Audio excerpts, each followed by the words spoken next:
Chapter 23 The Burning Wheel. I stayed tucked into my secret place all that night and woke late the next day to find my body had stiffened into a tight knot of pain. Since I still had food and a little wine, I stayed where I was rather than risk falling when I tried to climb down to the street. It was a sunless day with a damp wind that never seemed to stop. Sleet gusted under the protection of the overhanging roof. The chimney was warm behind me, but it wasn't nearly enough to actually dry out my blanket or drive away the chilly damp that soaked my clothes. I finished the wine and the bread early on, and after that I spent most of my time gnawing at the turkey bones and trying to warm up snow in the empty wine flask so I could drink it. Neither proved very productive, and I ended up eating mouthfuls of slushy snow that left me shivering with the taste of tar in my mouth. Despite my injuries, I dropped off to sleep in the afternoon and woke late at night filled with the most wonderful warmth. I pushed away my blanket and rolled away from the new too-hot chimney, only to wake near dawn, shivering and soaked through to the skin. I felt strange, dizzy, and fuddled. I huddled back against the chimney and spent the rest of the day drifting in and out of a restless, fevered sleep. I have no memory of how I made it off the rooftop, delirious with fever and nearly crippled. I don't remember making my way the 3/4 of a mile through Talos and the crates. I only remember falling down the stairs that led to Trappist's basement, my purse of money clutched tight in my hand. As I lay there shivering and sweating, I heard the faint slapping of his bare feet on the stone. What? He said gently as he picked me up. Hush, hush. Trappist nursed me through the long days of my fever. He wrapped me in blankets, fed me, and when my fever showed no signs of breaking on its own, he used the money I'd brought to buy a bittersweet medicine. He kept my face and hands wet and cool while murmuring his patient, gentle, What, hush, hush, while I cried out from endless fever dreams of my dead parents, a Chandrian, and a man with empty eyes. I woke clear-headed and cool. Ooh-wee! Tanny said loudly from where he was tied to his cot. What, hush, hush, Tanny, Trappist said as he put down one of the babies and picked up the other. It looked around owlishly with wide, dark eyes, but seemed unable to support its own head. It was quiet in the room. Oh-wee! Tanny said again. I coughed, trying to clear my throat. There's a cup on the floor next to you, Trappist said, brushing a hand along the head of the baby he held. Oh! Oh! Tanny bellowed, strange half-gasps punctuating his cry. The noise agitated several of the others, who moved restlessly in their cots. The older boy, sitting in the corner, raised his hands to the sides of his head and began to moan. He started rocking back and forth, gently at first, but then more and more violently, so that he came forward, his head knocked against the bare stone of the wall. Trappist was at his side before the boy could do himself any real harm. He put his arms around the rocking boy. Hush, hush, Lonnie, hush, hush. The boy's rocking slowed, but did not subside entirely. Tanny, you know better than to make all that noise. His voice was serious, but not stern. Why are you making trouble? Lonnie could hurt himself. Alright, Tanny said softly. I thought I could detect a note of remorse in his voice. I think he wants a story, I said, surprising myself by speaking. Ah, Tanny said. Is that what you want, Tanny? Ah. There was a quiet moment. I don't know any stories, he said. Tanny remained stubbornly silent. Everyone knows one story, I thought. Everyone knows at least one. Ooh-wee! Trappist looked around at the quiet room, as if looking for an excuse. Well, he said reluctantly, it has been a while since we had a story, hasn't it? He looked down at the boy in his arms. Would you like a story, Lonnie? Lonnie nodded a violent affirmation, nearly battering Trappist's cheek with the back of his head. Will you be good and sit by yourself so I can tell a story? Lonnie stopped rocking almost immediately. Trappist slowly unwrapped his arms and stepped away. After a long look to make sure the boy wouldn't hurt himself, he stepped carefully back to his chair. Well, he muttered softly to himself as he stooped to pick up the baby he had set aside. Do I have a story? He spoke very quietly to the child's wide eyes. No, no, I don't. Can I remember one? I suppose I had better. He sat for a long moment, humming to the child in his arms, a thoughtful expression on his face. Yes, of course. He sat up taller in his chair. Are you ready? This is a story from long ago, back before any of us were born, before our fathers were born too.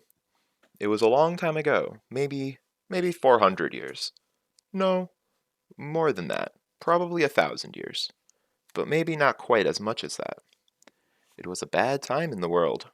People were hungry and sick. There were famines and great plagues. There were many wars and other bad things in this time, because there was no one to stop them. But the worst thing in this time was that there were demons walking the land. Some of them were small and troublesome, creatures who lamed horses and spoiled milk. But there were many worse than those. There were demons who hid in men's bodies and made them sick or mad, but those were not the worst. There were demons like great beasts that would catch and eat men while they were still alive and screaming. But they were not the worst. Some demons stole the skins of men and wore them like clothes, but even they were not the worst. There was one demon that stood above all the others, and Canis, the swallowing darkness.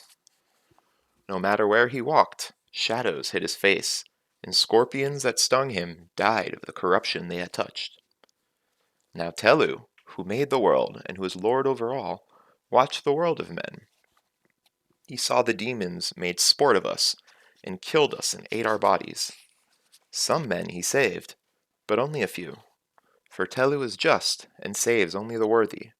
And in these times, few men acted even for their own good, let alone the good of others. Because of this, Telu was unhappy, for he had made the world to be a good place for men to live. But his church was corrupt. They stole from the poor and did not live by the laws he had given. No, wait. There was no church yet, and no priests either. Just men and women, and some of them knew who Telu was. But even those were wicked. So when they called on Lord Telu for help, he felt no desire to aid them. But after years of watching and waiting, Telu saw a woman pure of heart and spirit. Her name was Periel. Her mother had raised her to know Telu, and she worshipped him, as well as her poor circumstances allowed. Although her own life was hard, Periel prayed only for others, and never for herself. Telu watched her for long years. He saw her life was hard, full of misfortune and torment at the hands of demons and bad men. But she never cursed his name or ceased her praying, and she never treated any person other than with kindness and respect. So late one night, Telu went to her in a dream.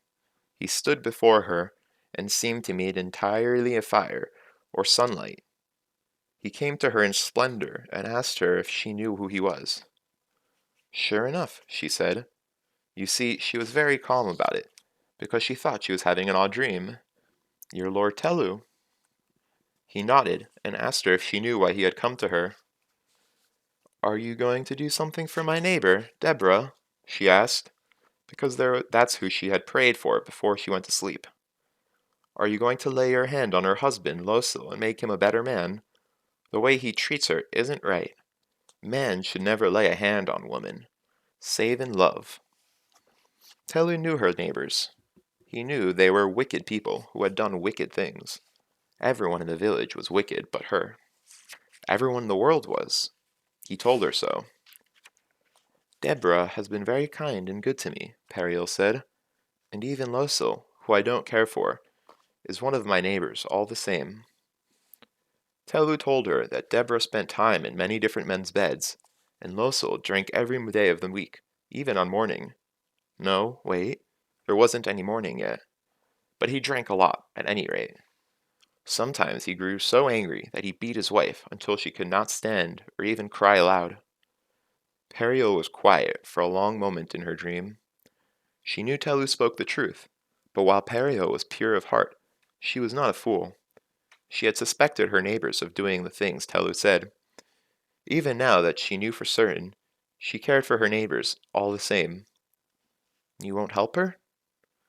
Telu said that the man and wife were each other's fitting punishment. They were wicked, and the wicked should be punished. Periel spoke out honestly, perhaps because she thought she was dreaming, but perhaps she would have said the same thing had she been awake, for Periel said what was in her heart. It's not their fault that the world is full of hard choices, and hunger, and loneliness, she said. What can you expect of people when demons are their neighbors? But though Telu listened to her wise words, with his ears he told her that mankind was wicked, and the wicked should be punished. I think you know very little about what it is to be a man, she said, and I would still help them if I could, she told him resolutely. So you shall, Telu told her, and reached out to lay his hand on her heart. When he touched her, she felt like she were a great golden bell that had just rung out its first note. She opened her eyes, and knew then that it had been no normal dream. Thus it was that she was not surprised to discover that she was pregnant. In 3 months, she gave birth to a perfect dark-eyed baby boy. She named him Menda. The day after he was born, Menda could crawl. In 2 days, he could walk. Periel was surprised, but not worried, for she knew the child was a gift from God. Nevertheless, Periel was wise. She knew that people might not understand, so she kept Menda close by her, and when her friends and neighbors came to visit, she sent them away. But this could only last a little while, for in a small town there are no secrets. Folk knew that Periel was not married, and while children born out of wedlock were common during this time, children who grew to manhood in less than 2 months were not.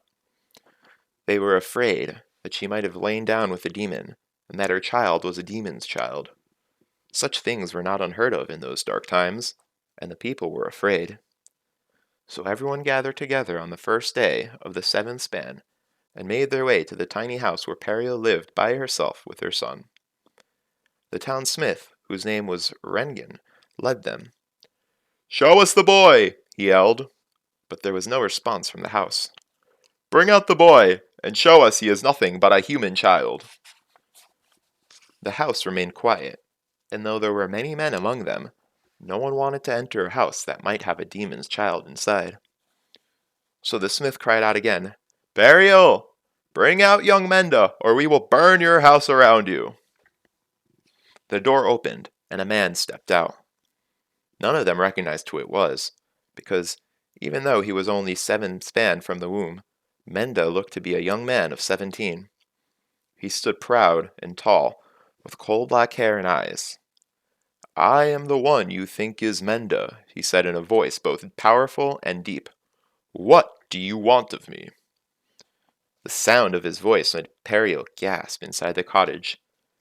Not only was this the first time Menda had ever spoken, but she recognized his voice as the same one that had spoken to her in a dream months ago. "What do you mean, we think you are Menda?" asked the smith, gripping his hammer tightly. He knew that there were demons that looked like men, or wore their skin like costumes, the way a man might hide beneath a sheepskin. The child who was not a child, spoke again.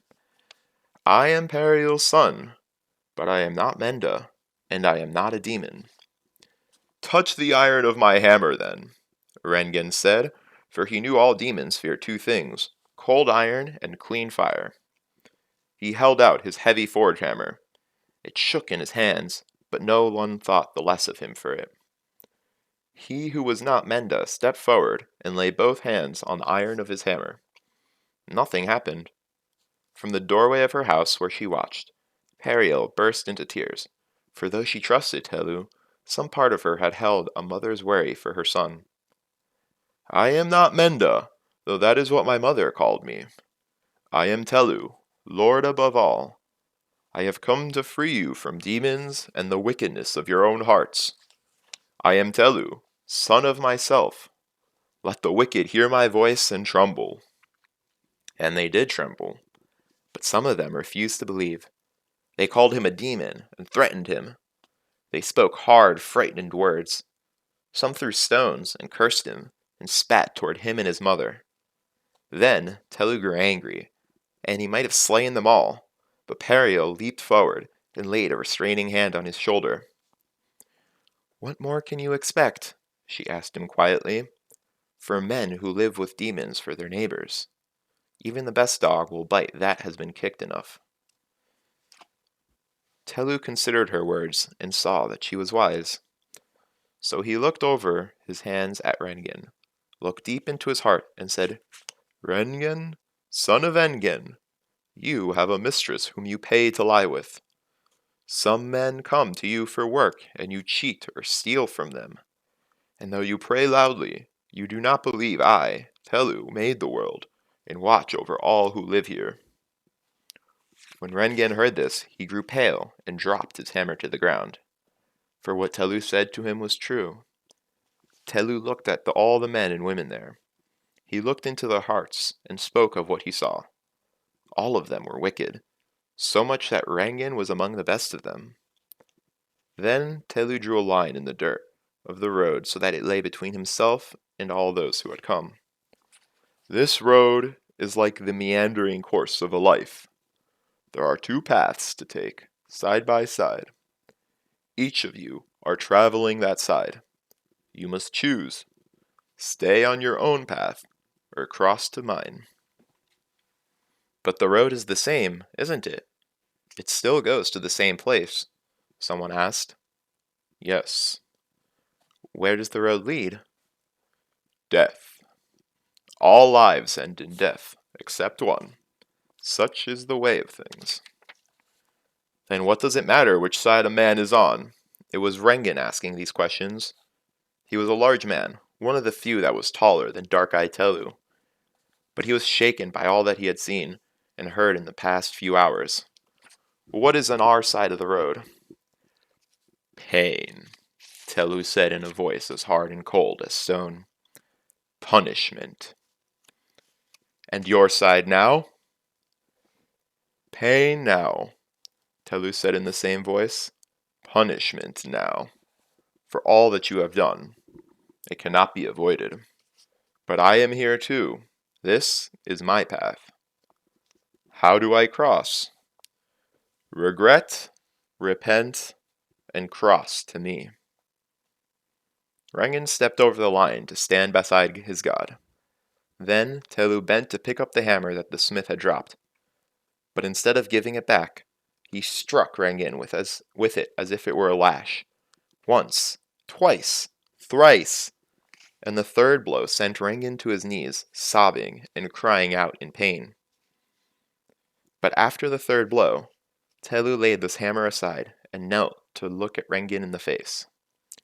"You were the first to cross," he said so softly that only the smith could hear. "It was a brave thing, a hard thing to do. I am proud of you. You are no longer Rengen. Now you are Wereth, the forger of the path." Then Telu embraced him with both arms, and his touch took much of the pain from Rengen, who was now Wereth. But not all, for Telu spoke truly when he said that punishment cannot be avoided. One by one they crossed, and one by one Telu struck them down with the hammer.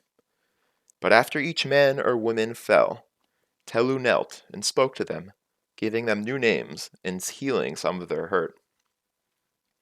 Many of the men and women had demons hiding inside, that fled screaming when the hammer touched them. These people, Telu spoke with a while longer, but he always embraced them in the end, and they were all grateful. Some of them danced for the joy of being free of such terrible things living inside them. In the end, 7 stayed on the other side of the line. Telu asked them 3 times if they would cross, and 3 times they refused. After the third asking, Telu sprang across the line, and he struck each of them with a great blow, driving them to the ground. But not all were men. When Telu struck the 4th, there was the sound of quenching iron and the smell of burning leather. For the 4th man had not been a man at all, but a demon wearing a man's skin. When it was revealed, Telu grabbed the demon and broke it in his hands, cursing its name and sending it back to the outer darkness that is the home of its kind. The remaining 3 let themselves be struck down. None of them were demons, though demons fled the bodies of some who fell. After he was done, Telu did not speak to the 6 who did not cross, nor did he kneel to embrace them and ease their wounds. The next day, Telu set off to finish what he had begun. He walked from town to town, offering each village he met the same choice he had given before. Always the same results. Always the results were the same.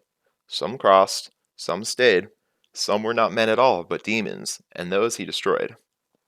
But there was one demon who eluded Telu, Encanis, whose face was all in shadow, Encanis whose voice was like a knife in the minds of men. Wherever Telu stopped to offer men the choice of path, Encanis had been there just before, killing crops and poisoning wells. Encanis setting men to murder one another, and stealing children from their beds at night. At the end of 7 years, Telu's feet had carried him all through the world. He had driven out the demons that plagued us, all but one. Encanis ran free and did the work of 1,000 demons, destroying and despoiling wherever he went. So Telu chased, and Encanis fled. Soon, Telu was a span of days behind the demon, then 2 days, then half a day. Finally, he was so close he felt the chill of Encanis's passing, and could spy places where he had set his hands and feet, for they were marked with a cold black frost. Knowing he was pursued, Encanis came to a great city. The Lord of Demons called forth his power, and the city was brought to ruin. He did this hoping Telu would delay so he could make his escape, but the walking god paused only to appoint priests who cared for the people of the ruined town. For 6 days, Encanis fled, and 6 great cities he destroyed. But on the 7th day, Telu drew near before Encanis could bring his power to bear, and the 7th city was saved. That is why 7 is a lucky number, and why we celebrate on Shane. Encanis was now hard pressed, and bent his whole thought upon escape. But on the 8th day, Telu did not pause to sleep or eat. And thus it was that at the end of felling, Telu caught Encanis. He leapt on the demon and struck him with his forge hammer. Encanis fell like a stone, but Telu's hammer shattered and lay in the dust of the road. Telu carried the demon's limp body all through the long night, and on the morning of the 9th day, he came to the city of Atur. When men saw Telu carrying the demon's senseless form, they thought Encanis dead. But Telu knew that such a thing was not easily done. No simple blade or blow could kill him. No cell of bars could keep him safe within. So Telu carried Encanis to the smithy. He called for iron, and people brought all they owned. Though he had taken no rest nor a morsel of food, all through the 9th day, Telu labored. While 10 men worked the bellows, Telu forged the great iron wheel. All night he worked, and when the first light of the 10th morning touched him, Telu struck the wheel one final time, and it was finished. Wrought all of black iron, the wheel stood taller than a man. It had 6 spokes, even thicker than a hammer's haft, and its rim was a handspan across. It weighed as much as 40 men, and was cold to the touch. The sound of its name was terrible, and none could speak it. Telu gathered the people who were watching, and chose a priest among them. Then he set them to dig a great pit in the center of the town, 15 feet wide and 20 feet deep. With the sun rising, Telu laid the body of the demon on the wheel. At the first touch of iron, Encanis began to stir in his sleep. But Telu chained him tightly to the wheel, hammering the links together, sealing them tighter than any lock. Then Telu stepped back, and all saw Encanis shift again, as if disturbed by an unpleasant dream. Then he shook and came awake entirely. and Kenneth strained against the chains, his body arching upward as he pulled against them. Where the iron touched his skin, it felt like knives and needles and nails, like the searing pain of frost, like the sting of 100 biting flies. And Kenneth thrashed on the wheel and began to howl as the iron burned and bit and froze him. To Telu, the sound was like a sweet music. He lay down on the ground beside the wheel and slept a deep sleep, for he was very tired. When he awoke, it was evening of the 10th day, and Canis was still bound to the wheel, but he no longer howled and fought like an animal. Telu bent and with great effort lifted one edge of the wheel and set it leaning against a tree that grew nearby. As soon as he came close, and Canis cursed him in languages no one knew, scratching and biting. "You brought this on yourself," Telu said. That night there was a celebration. Telu sent men to cut a dozen evergreens and use them to kindle a bonfire in the bottom of the deep pit they had dug.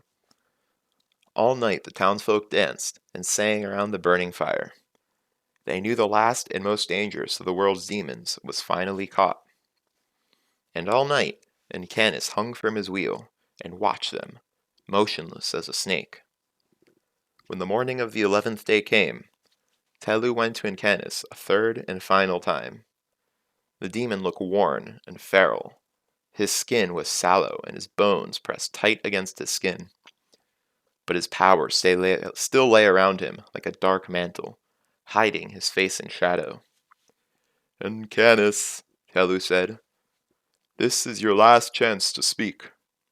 Do it, for I know it is within your power." "Lord Telu, I am not Canis." For that brief moment, the demon's voice was pitiful, and all who heard it were moved to sorrow. But then there was a sound like quenching iron, and the wheel rung like an iron bell. And Canis's body arched painfully at the sound, then hung limply from his wrists at the ringing of the wheel as the ringing of the wheel faded. "Try no tricks, Dark One. Speak no lies," Telu said sternly, his eyes as dark and hard as the iron of the wheel. "What then?" Canis hissed, his voice like the rasp of stone on stone. "What? Rack and shatter you, what do you want of me?" "Your road is very short, Canis, but you may still choose a side on which to travel." Canis laughed. "You will give me the same choice you give the cattle? Yes, then. I will cross to your side of the path. I regret and rip. The wheel rung again, like a great bell toiling, long and deep. Canis threw his body tight against the chains again, and the sound of his scream shook the earth and shattered stones for half a mile in each direction. When the sounds of wheel and scream had faded, Canis hung panting and shrieking, shaking from his chains. "I told you to speak no lie," Canis said piteously. "My path!" then Canis shrieked. "I do not regret. If I had my choice again, I would only change how fast I ran. Your people are like cattle my kind feed on. Bite and break you if you gave me half an hour. I would do such things that these wretched, gaping peasants would go mad with fear. I would drink their children's blood and bathe in women's tears." He might have said more, but his breath was short as he strained against the chains that held him. "So," Telu said, and stepped close to the wheel. For a moment, it seemed like he would embrace Canis, but he was merely reaching for the iron spokes above the wheel. Then, straining, Telu lifted the wheel above his head. He carried it, arms upstretched, towards the pit, and threw Canis in. Through the long hours of night, a dozen evergreens had fed the fire. The flames had died in the early morning, leaving a deep bed of sullen coals that glimmered when the wind brushed them. The wheel struck flat with Canis on top. There was an explosion of sparks and ash as it landed and sank inches deep into the hot coals. and Canis was held over the coals by the iron that bound and burned and bit at them. Though he was held away from the fire itself, the heat was so intense that Canis's clothes charred black and began to crumble without bursting into flame. The demon thrashed against his bonds, settling the wheel more firmly into the coals. And Canis screamed, because he knew that even demons can die from fire or iron, and though he was powerful, he was bound and burning. He felt the metal of the wheel grow hot beneath him, blackening the flesh of his arms and legs. And Canis screamed, and even as his skin began to smoke and char, his face was still hidden in a shadow that rose from him like a tongue of darkening flame. Then Canis grew silent, and the only sound was the hiss of sweat and blood as they fell from the demon's straining limbs. For a long moment, everything was still. Canis strained against the chains that held him to the wheel, and it seemed that he would strain until his muscles tore themselves from bone and sinew both. Then there was a sharp sound, like a bell breaking, and the demon's arm jerked free of the wheel. Links of chain, now glowing red from the heat of the fire, flew upward to land smoking at the feet of those who stood above. The only sound was the sudden wild laughter of Canis, like breaking glass. In a moment, the demon's second hand was free, but before he could do more, Telu flung himself into the pit and landed with such force that the iron rang with it. Telu grabbed the hands of the demon and pressed them back against the wheel. Canis screamed in fury and in disbelief, for though he was forced back onto the burning wheel, and though he felt the strength of Telu was greater than chains he had broken, he saw Telu was burning in the flames. "Fool!" he wailed. "You will die here with me. Let me go and live. Let me go and I will trouble you no farther." And the wheel did not ring out, for Canis was truly frightened. "No," Telu said. "Your punishment is death. You will serve it." "Fool! Madling!" Canis thrashed to no avail. "You are burning in the flames with me. You will die as I do." "To ash all things return, so too this flesh will burn. But I am Telu, son of myself, father of myself. I was before, and I will be after.